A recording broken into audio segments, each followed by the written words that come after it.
Um, my name is Ryder Foley. It's my pleasure to be here to facilitate the conversation today about rethinking education. And I think a couple of the remarks earlier today, thinking about 21st century technology in a arguably 16th century education system, kind of set the stage for our conversation today. Starting on the far left is Tiasia. She is a founding partner of SEAM Social Labs. You might see their name on your bag when you checked in. They focus on marketing solutions for economic sustainability, working to help communities develop. She was named one of the top 40 under 40 by New York News in the nonprofit sector this year.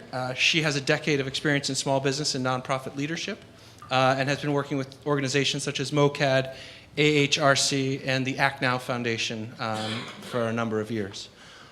Slightly closer to me with a, what do we call this, a salmon scarf, is that my color palette? Okay, is Emily Ford. Emily Ford is the Director of Outreach Programs at Columbia University.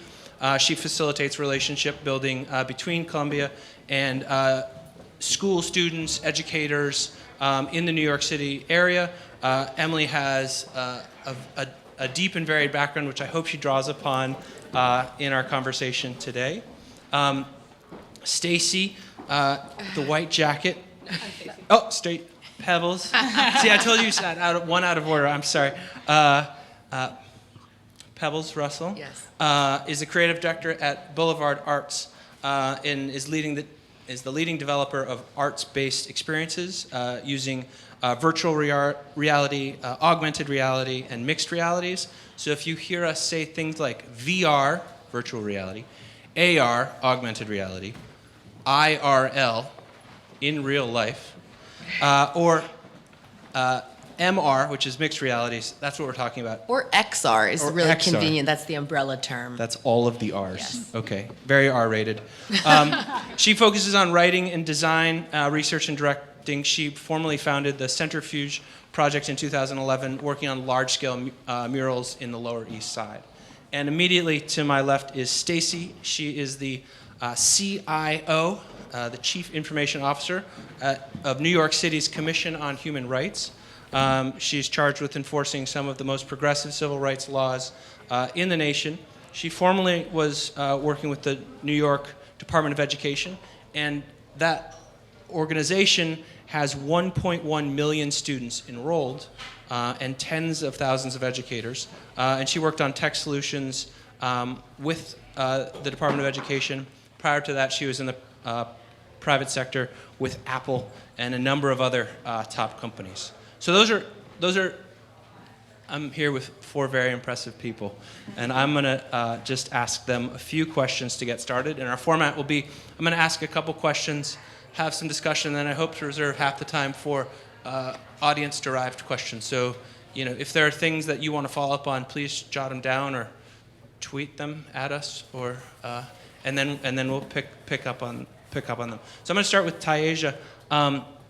Considering the rise of smart devices in schools, on the streets, and in our neighborhoods, how does that impact kind of the community and what is kind of the boundaries of learning and where we can learn from kind of schools or in the streets or at homes? And how does that boundary of where we learn start to be blurred?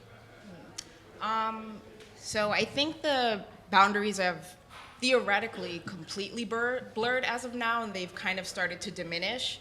I don't know if anybody remembers this, but about 2 years ago, Apple came out with this commercial, and it was about, I want to say, a 12 or 13-year-old girl who was on her iPad, and she was, at a pizza shop, and she was doing like a homework or a research project, and then she went to a store and was buying something for the project, but was still on her iPad, and then she was in her backyard at home, and her mom comes out in the backyard and is like, hey, don't spend too much time on a computer. And she looks up and she's like, what's a computer? And that, for me, it was mind-blowing in so many ways, because I was like, the generational differences when it comes to like what devices we think we're using. But that's what I mean when I say that the lines are super blurred. They've kind of started to diminish, because a young kid or someone from emerging generations now can take their device and they can start doing their research on their phone, pick that up on like a laptop or a tablet in the same tab, and they could move entirely through their community with that device. When I was a kid and we had a project due, I would go to the library. I knew the Dewey Decimal System. I had to like open up an encyclopedia, and you couldn't take encyclopedias out of the library, so you got to go and make black and white copies. So everything was really tactile, and everything was, my sense of community and learning came from physical experiences in brick and mortar spaces. So that's why I kind of want to say it's blurring and it's diminished. With that being said, I think the trick is, there are lots of smart cities getting developed and growing out.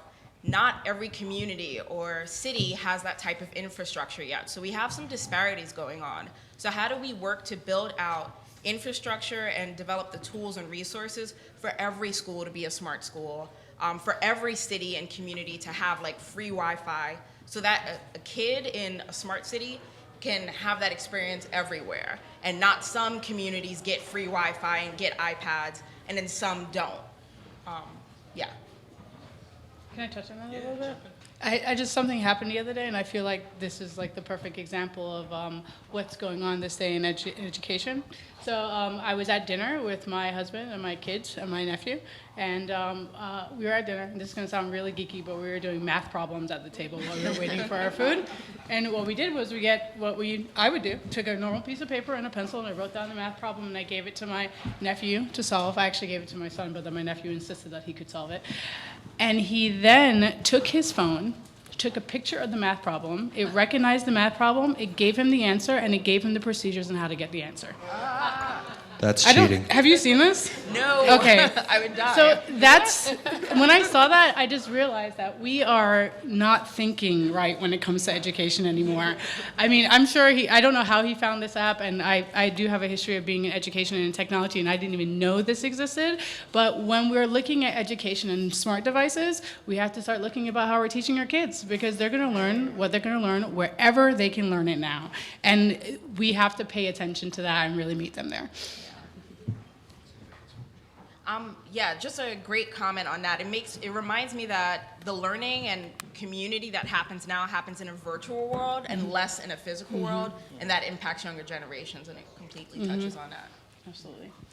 Emily, so Cosmos Project in Columbia University has some graduate students that have set up a bit of display outside. I'd encourage people to check it out. How do you think cutting edge technology can inspire educators and kind of foster educational opportunities in the community? Yeah, well, we have some of our educators out there as well. We have two teachers that worked with us over the summer, and I think it's essential that we include educators in this conversation, and that we include ways we can support educators. To address, some of the anecdote is a perfect example of how and why we need to support educators to keep up with the technology that our kids are using, whether they're using it in the classroom or at the dinner table.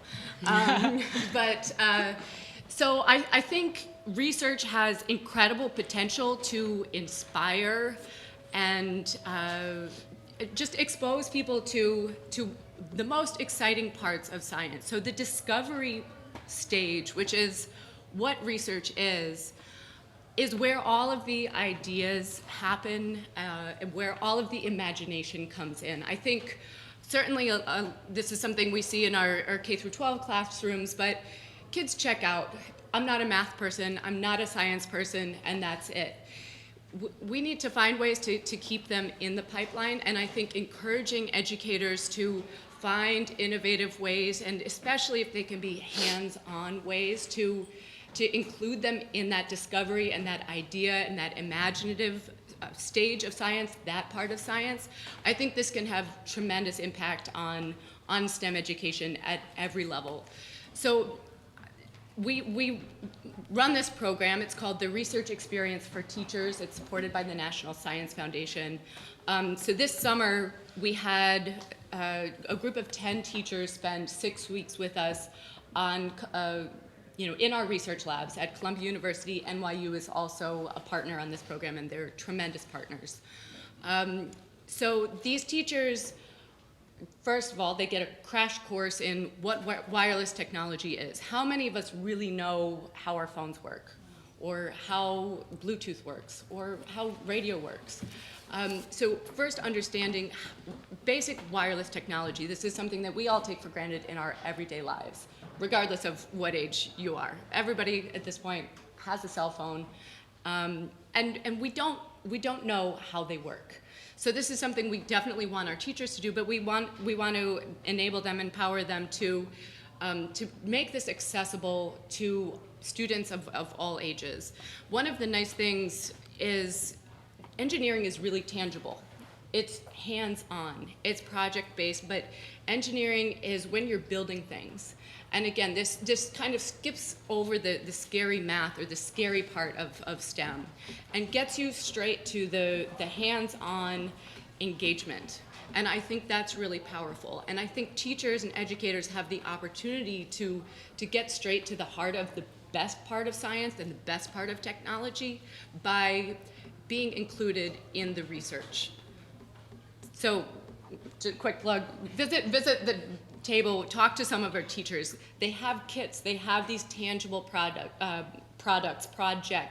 that they're taking to their classroom. In the 6 weeks we had them with us over the summer, they came up with 25 different lessons in math, in science, in technology, in computer science, in arts, that they're using in their classroom to teach kids about wireless. How do waves work? How does this make our phones work? How do we use it? Quick question, is this a one-time program, or is this opportunity going to come up again in the future? And if folks know teachers in the New York City area, contact you, that kind of thing? Yeah, absolutely, contact me. We have submitted proposals to keep it going. We haven't heard yet if it's something we can, it will definitely run next summer. Our hope is that it's something that we can run long-term. Cool. Yeah, jump in. Thank you. So I think it's really important for teachers to have access to this type of research and professional development. It's been said in a couple of the speeches so far that the schools vary as far as what technology is available. What wasn't mentioned, and from the knowledge that I have is working in the DOE and also being a parent of 2 kids in the DOE, is that you have the schools that have the technologies, and you have the teachers that know how to use the technologies and integrate it into their curriculum. And then you have the schools that have the technologies and the teachers who have no clue what to do with the technology and how to really make it enhance the curriculum. And then you have schools that actually have the technology and it's locked in a room and it hasn't been used for years. So when we are thinking about technology and we're rethinking this whole thing, we need to think about the aspect of how to train our teachers. Can I mention that? So this particular project is wireless, and so one of the nice things about this is it enables students in classes to run experiments without the physical lab in their classroom. So students are able to get hands-on experience running experiments, so doing scientific experiments, collecting data, etc. But they don't need microscopes. They don't need a lab in the classroom. So many of our schools do not have those facilities. Right. But wireless technology allows us to do a lot of this work remotely, and I think that's incredibly powerful. Pebbles, how might thinking about these kind of over the long term emerging technologies and how education might change, how might the kind of characteristics of the global workforce change? Kind of how might we tap into some of these creative scientific processes and think to bring in kind of other creative outlets and bring those together a little bit better? Sure. Well, I think actually a really great segue from that remark.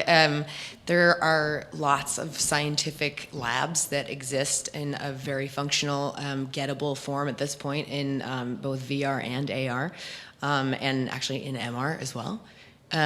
That enable schools, students, individuals, full classrooms, whatever it is, to go deep into a chemistry lab without having the physical chemistry lab there, and in a sort of, long-term scalable sense that can be incredibly helpful and useful. So I come from arts content in a VR, AR, MR space, so what I have to say is a little bit different than that, but it is certainly around, and I think really important, again, for means of scalability and accessibility.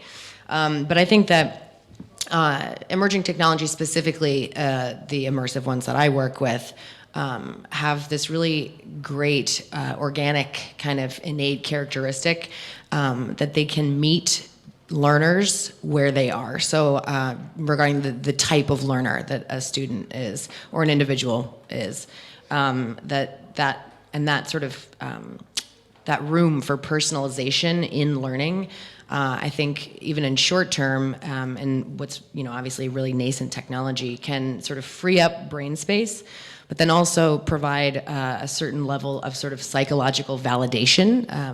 That may sound a little touchy-feely, but an analogy that I thought of sort of relating to this is, for many, many years, left-handed students would have their dominant hand tied behind their back at school because there's a right way to do something. Which, of course is not true, but, and I never had that experience being a right-handed person who was born in 1985. But I can imagine that that hurdle or hurdles like that are just an incredible hindrance when you are trying to learn and almost learning how to learn. So I think that, immersive technologies open up this kind of hard set mold that exists, and you can force a variety of learners through one set mold and come out with a certain amount of success. But I think that when the mold itself becomes malleable, the success rate grows or can grow exponentially for a much larger number of individuals. And I think there's not one way to do almost anything. And I think that immersive technology partnered, especially with education, especially for young people, not only fosters that sort of mentality in the mode of learning itself, but that then hopefully that sort of in the long run in an individual's life even can translate to that same sort of osmotic notion of thought when you're talking about being a contributing individual to society, someone who's creative, someone who is doing scientific research in ways that other people haven't thought of maybe before because they are sort of outside the box, if you will. And this is a little idealistic certainly, but hopefully I think that on down the line, if we kind of can harness this and use it most effectively, that this kind of cross-pollination of thought and this freedom to move around inside of your own head and still be effective and validated in, again, starting how you're learning, that the output, whether it's expressive or exploratory, just has a huge potential to really explode. It's to put a really cute bow on the end of it. I think that immersive technology has the possibility to really break the mold when it comes to education. So I want to pick up on this malleable mold and pipeline. I've been disconcerted with the pipeline analogy in engineering, especially where the pipeline, the extruder at the end of the pipeline is an 1880s German man. And unless you fit through the extruder as an 1880s German man in all of the manifestations of that, being intentional, you don't get through. And my concern there is that we need to, as you said, change that mold and at least come up with variable nozzles so people can come out differently, or that there are different channels of success in the discovery process, and that people can realize that lots of different people can discover things and that you don't have to fit a certain mold. So I really like the malleable model idea as a transition and thinking about that. And you've argued that immersive technologies are going to make the greatest impact. I don't think that they'll make the greatest impact necessarily. It's just that happens to be the one that I'm the most familiar with, and I see the potential in it on a daily basis. Stacey, what do you think is going to make the greatest impact in the next 5 to 10 years in terms of rethinking education? That's actually a really good question. I came up with the question. And then after I came up with it, I was like, oh, probably should have come up with an easier question for myself. I think this will be fine. So I started thinking about this, doing working technology and education and having kids and seeing how, the whole system works right now. I think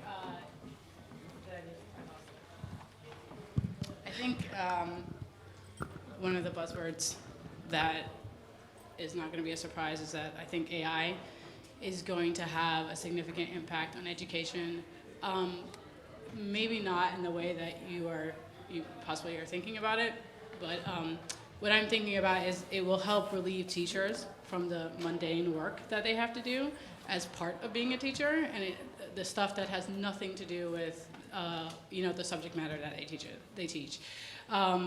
In New York City schools right now, kids are still actually taking some tests using Scantron. I don't know how many of you are familiar with the state tests, but they're written and we don't get scores back for months, and there's no way to provide that feedback back to the children and the parents or the teachers. It's just a test for apparently a 1, 2, 3, or 4. So I think that the AI technology will be able to help teachers get the information they need in a timely way to actually inform their teaching. I think it will also allow for individualized learning. I think learning management systems are a strong potential for changing the landscape of education as well. But I think actually, ironically enough, the most important thing is actually going to be the media that is created for children. The education is not going to happen inside the classroom anymore. It's obviously expanding beyond that. And with the talk about 5G and all the speeds and smart devices, smart areas, smart cities, what we really need to focus on is the content that we're dishing out to children. So I think that within the next 5 to 10 years or so, it's going to be possible that the part of the population that has typically not had access to these devices and to internet will actually get access. And when they have access, we need to concentrate on the content that we're dishing them out through this access. So I think I answered the question. So the technology is like between AI and internet and multimedia. Actually, I love you just. There it goes. Yeah. I love you just said that. Maybe I still want it, even though the mic isn't working. Oh no. Okay. Yeah. Oh, perfect that you handed it to me, Tiasia, because I was gonna say the content being so important. I think goes hand in hand with the fact that learning is gonna happen everywhere. That it's not in a space where you as I'm sure most of us experience, you file into a room with your bag, you sit down, there's a teacher in the front of the room, there's a board where things get written, you write down what's written on the board, and you write down what's being said or whatever it is, and it's really sort of boop, boop, boop, boop, robotic, and it's not like that. It's already not like that. And to get stuck in this thought pattern of like, oh gosh, it isn't working, because the world doesn't work like that anymore. That math problem is the exact perfect instance of that. Yeah. So one important part that you can even see in the panel here today is when we think about a phrase that you don't necessarily think is connected to education, economic development. We typically think, oh, business, commercial, real estate, like all of these buildings going up, the economy. But education is very much tied into that. Academic institutions and schools influence communities, and communities influence them. So I think it's really important as being community civic leaders, educators, that you look at cultural institutions that exist in your community and how to partner to collaborate and make these experiences happen. I know at Mokata, a museum that I used to work at, they have a program called Artists in Schools, and you would think, oh, it's about art and kids getting to do visual arts and painting. But it was actually a STEAM program, so science, am I gonna go to science, technology, engineering, arts, and math. And they created robots and would do exhibitions with that. And the whole purpose of it is to remind people that as we shift out of this whole industrialist era, we're not these left versus right brain beings that everyone kind of wanted us to think we are. It can be holistic. Education can be more holistic. The economy can be more inclusive and holistic, and we have to remember that. questions from the audience. I see one hand. I'm gonna be a glorified Mike Walker. Here we go. Hello, everybody. My name is Kimberly Gray. I'm the founder and CEO of UVI. We're a virtual collaboration platform for education, mobile-first learning. I want to thank you guys so much for being here today. I guess my question plays into what everybody's talking about today is the fact that mobile is the future, and we know there's not even broadband in a lot of homes, especially in urban areas. So how can we use mobile-first education to move this process forward? Good question. I think a lot of the innovation we're seeing at the K-12 level is where it will start.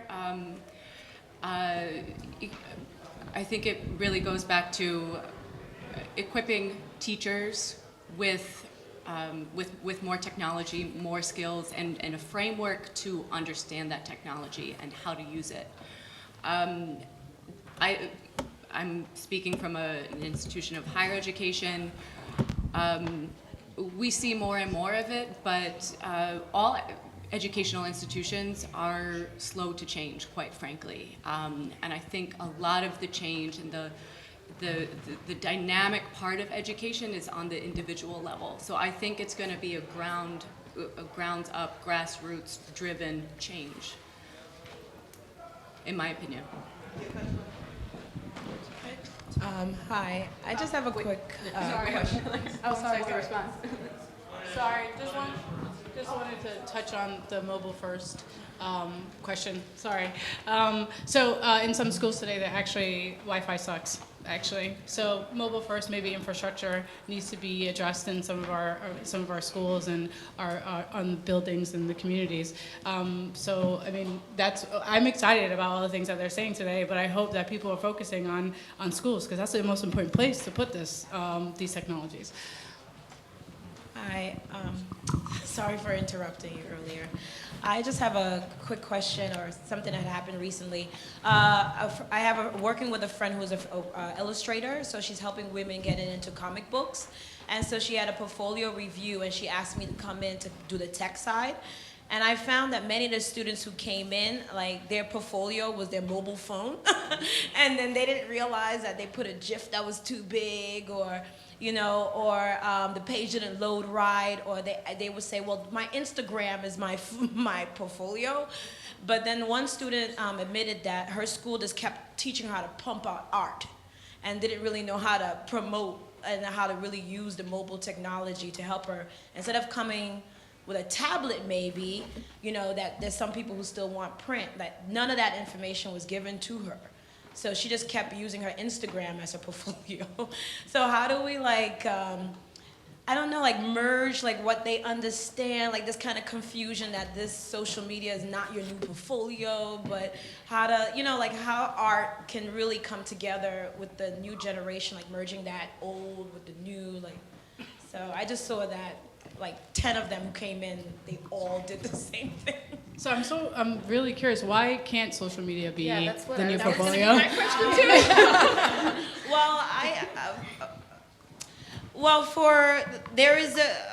There is an illusion that I'm at a K number, so my art is beautiful and wonderful, and and then they just assume that I have this instant, this online fame, so I'm perfect. And then when they go to the portfolio person and they go, oh, that's okay, so is this sort of you're gonna have that industry sort of standard and you pushing out of the box, but they don't understand that maybe there's bots that got you numbers, or what you're clicking on likes to try to get everything in there. You're not creating this quality of print in which you would want to illustrate to become a comic book strip. Yeah. It's in a book mostly, in a print. So what would it look like in print? So I think everything is just so kept digital that they just don't, they think their comic book career is just going to be based on likes versus, I don't know. I think it's both and, right? You can have a portfolio on social media, but then it's also understanding your audience and understanding the culture of your audience. And the audience, secondary audience might be the person reading the comic book.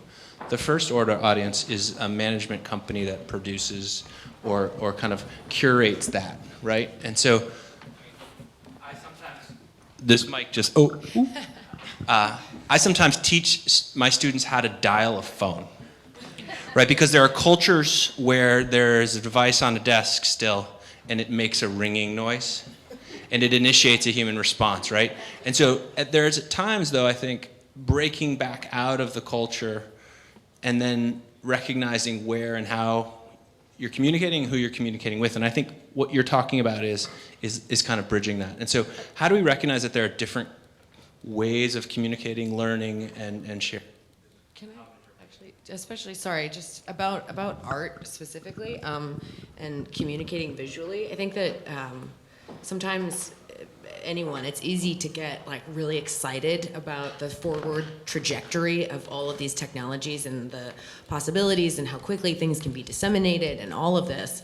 But I think at the same time, if you want to have a really robust understanding of anything, you need to know all the different types of iterations that it can sort of embody, whether or not that's the one that you work in or the one that is asked of you, to the question of who's your audience. So if you want to be an artist, I think you should know that, yes, you could use a tablet, you could use an iPhone, you could use social media, you could do it with a pen and a piece of paper. You don't have to do it those ways, but those are the ways, and that might be asked of you. I think it's just sort of this all-encompassing, really kind of fulsome understanding that this technology is just another player. You know, it's not going to supersede anything. It's like Kindle didn't get rid of books. We still have those. I know, and then you see one now, and it's like, what is? Oh, that thing. That's right. People did that. I think another thing, sorry, to briefly add on to that, is the demand we need to kind of push out in our communities to generate public-private partnerships so that can happen in schools. So at Seam Social Labs, that's kind of what we work on, and then some. But if we think about like Google Education and like trying to figure out ways, I know it can be challenging in some schools without Wi-Fi, but like how do we figure out ways to teach kids that yes, on social media getting the likes is something good because then there's a demand and people means, you know, that means this, but here are other platforms, here are other means for it, and here's the tools and resources to use to make that happen and better understand it. Yeah, and I also think that in this day and age when kids are on their devices all the time, it's really important for us to really teach them how to socialize with other people in real life, IRL. IRL. There's a gentleman in front. Anyone in front? Okay, then ready for you. Okay. All right. Hello, my name is Shaheen Perry. I'm a programmer in training. My question is, do you think that we need to have tech as a choice in schools? Because as somebody who graduated from high school, when I got into college and like learned about programming, the one thing I kept thinking is, why I couldn't have like learned this in high school? Why couldn't I have learned this in middle school? Like I think, like especially in our day and age, it should definitely, it's a core part of our lives. And I definitely think it should be like, with everything else we learn, like with math, with reading, there should be like a tech section, like that somebody that doesn't need to go out of their way to learn. Because I didn't know about Codecademy when I was in high school. I don't know if it existed or not. It could have still been in its early stages, but I would have loved the chance of exploring that route in my high school. Because I know it could change the life of a lot of younger people, especially if they knew that this was a career option to begin with. But yeah, basically my question is, do you guys think that would be like a step in the right direction to include into public schools? Yes, absolutely. I want to ask you a question back. Are you saying that you got no programming access to training while you were in K through 12? Yeah, absolutely none whatsoever. Yeah, so that talks to like the disparity between schools, because there are definitely schools that offer technology in K through 12. I think as early as second grade, usually. And this is where public-private partnerships could also step in, and knowing what's available in your community. I know that Apple creates a coding camp every summer for kids that could probably be pushed into schools if possible. I don't work for them anymore, but like those are the type of partnerships I would like to see. It's definitely not reasonable for me to sit here and know that my children in second grade are getting coding and you went through your entire educational career and did not get one class in it. Just to speak more to that, yes, absolutely, it should be in K through 12. We know that not all schools are offering it. So a lot of the work that I do from the School of Engineering is supplementing and providing some of those opportunities that either the schools or the curriculum that they're using is not providing. We know it's important. We know people need it, whether it's for their everyday lives, for future career opportunities. We know that this is something that people want and something that they need. There are many ways to find it, whether it's public-private partnerships, whether it's through school, whether it's through partnerships with higher education institutions. So this is something, we don't usually work during the school day, during the curriculum. Teachers don't always have the flexibility to teach what they want. But I think this goes back to learning happening everywhere and learning happening, outside of the school. It doesn't have to be filing in, sitting in your class and taking notes. There are all kinds of ways and all kinds of opportunities to learn. And that's something that I find really exciting and something that I'm trying to do in my work every day is find those opportunities and reach students and schools that are not able to provide those opportunities to their students. Sorry, I just wanted to say one quick thing. In the spirit of civic engagement, I hope you've gone back to your school and told them there's Black Girls Code, there's all-star coding, tell them so the next kid who's like you can get that opportunity. And there's programs for teachers to train teachers how to do it too. Yeah.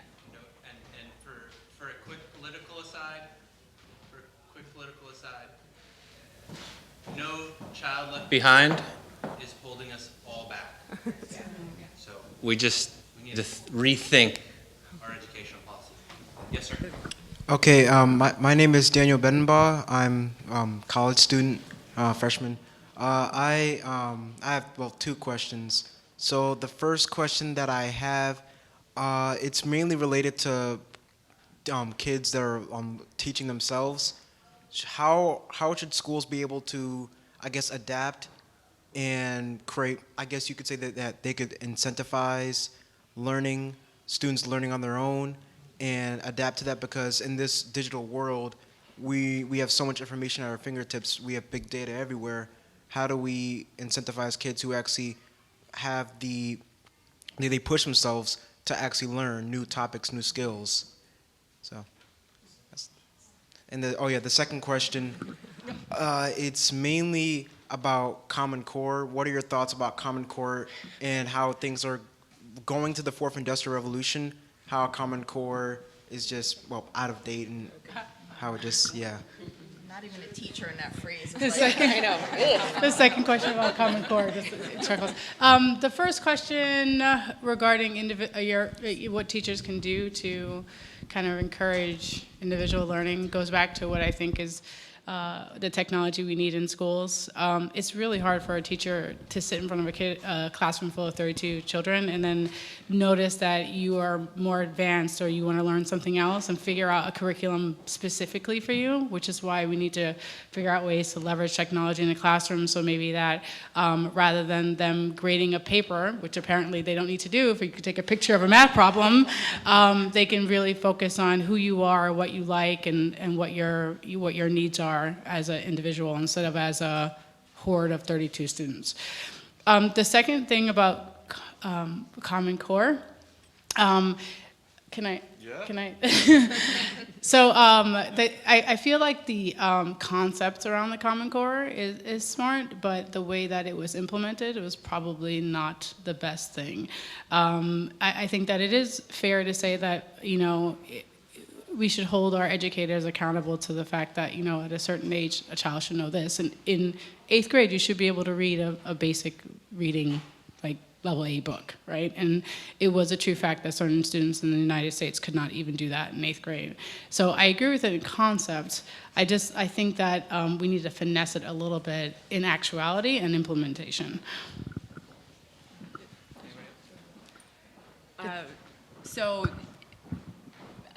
To reiterate, personalized learning I think is really exciting. I think it would be wonderful for each student to self-pace and to earn their own credentials. I think it's going to be a while before we actually can get there.